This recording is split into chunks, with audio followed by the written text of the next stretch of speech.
Hello friends, welcome to my YouTube channel. आज हम आपको बताएंगे माता रानी क्या आप पर प्रसन्न है। ये 9 संकेत मिलते हैं अगर माता रानी आपके घर में आगमन कर चुकी है तो ये 9 संकेत कौन से हैं, चलिए जानते हैं। नंबर 1, अगर नवरात्रि में यदि आप सपने में धन की देवी माता लक्ष्मी के दर्शन करते हैं तो समझ लीजिए कि आपके जीवन में आर्थिक संकट शीघ्र ही दूर होने वाला है तथा आपको आ- आने वाला जीवन में धन संबंधी समस्या का सामना नहीं करना पड़ेगा तथा आपको व्यापार में भी लाभ होगा। नव दुर्गा पूजन के दिनों में यदि सपने में किसी भी देवी देवता के दर्शन करते हैं तो समझ लीजिए कि स्वयं माता दुर्गा लक्ष्मी के रूप में आपके घर पधारने वाली है तथा आपको अच्छा धन लाभ, कार्य में वृद्धि, सफलता का संकेत है। नंबर 3, नवरात्रि में यदि माँ दुर्गा आपको सपने में लाल वस्त्र धारण किए हुए दिखाई देती है तो यह सपना अति शुभ माना जाता है। इसका अर्थ जब आपके जीवन में सब कुछ अच्छा चल रहा है, ये संकेत शुभ होने वाला माना जाता है।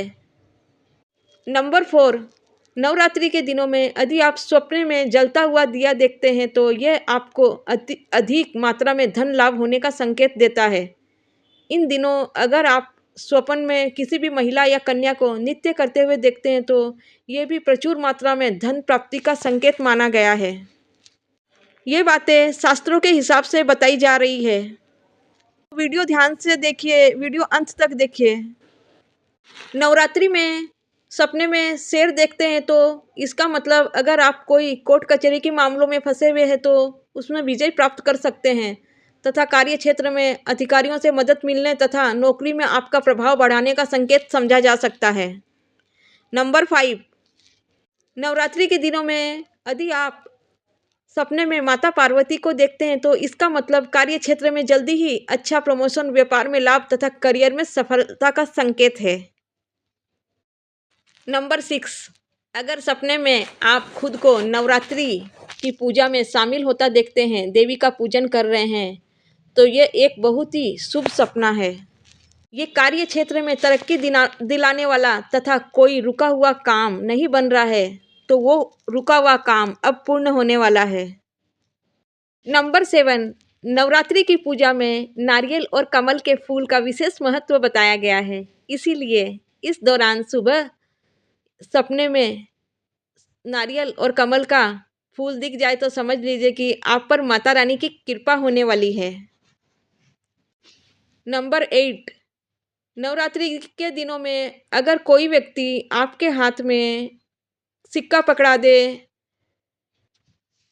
तो समझ लीजिए निकट भविष्य में धन की देवी आपके घर में वास करने वाली है और बेहद धन की प्राप्ति होने वाली है। नंबर 9, घर से निकलते ही गाय का दिखना शुभ माना जाता है। अगर नवरात्रि के दिनों में आपको मंदिर से निकलते ही गाय, विशेषकर सफ़ेद गाय दिखे तो समझ लीजिए माता रानी की कृपा आप पर हो चुकी है और जल्द ही आपकी मनोकामनाएं पूर्ण होने वाली है।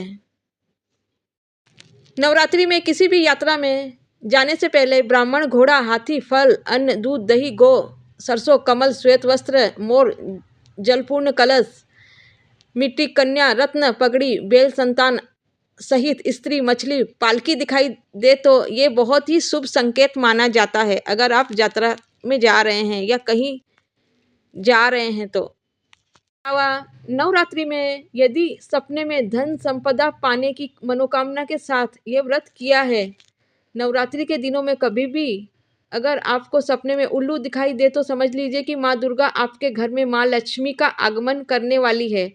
उल्लू माँ लक्ष्मी का वाहन माना जाता है, इसीलिए नवरात्रि के दौरान सपने में या सामने से देखना धन आगमन का प्रतीक माना जाता है। अगर आप अपने छत पर भी उल्लू देख लेते हैं तो ये बेहद ही शुभ माना जाता है। और अगर आपको रात में सोते समय छोटी कन्या या शेर दिखाई तो समझ लेना आपके द्वारा की गई नवरात्रि की पूजा में माँ प्रसन्न है और वह आपको अपना आशीर्वाद दे रही है। नवरात्रि के दिनों में अगर कोई आपको 16 श्रृंगार का सामान दे रही है कोई महिला, तो इसका मतलब है कि उस व्यक्ति पर माँ दुर्गा मेहरबान हैं और उस व्यक्ति को अपने आने वाले समय में किसी भी प्रकार की समस्या का सामना नहीं करना पड़ेगा। इसके अलावा सपने में शास्त्र के अनुसार नवरात्रि के दिनों में अगर सपने में आपको कन्या दिखाई देती है तो ये बहुत ही शुभ संकेत है, क्योंकि इन दिनों में कन्या को दुर्गा जी का रूप माना गया है, उसका पूजन किया जाता है। इस स्वप्न का संकेत ये है कि आप पर देवी माँ की कृपा बरसने वाली है। तो ये संकेत आपको मिलते हैं सपने में तो समझ जाइए माँ दुर्गा की कृपा आप पर बरसने वाली है। ये जानकारी शास्त्रों के हिसाब से बताई गई है। इस वीडियो को सबको शेयर करें। अगर आप चैनल पर नए हैं तो सब्सक्राइब कर लीजिए। वीडियो को एक लाइक करके कमेंट अवश्य करें। कमेंट बॉक्स में जय माता रानी अवश्य लिखें। मिलते हैं अगले वीडियो के लिए। ऐसी ही सही और सटीक जानकारियों के लिए हमसे बने रहें। जय माता दी।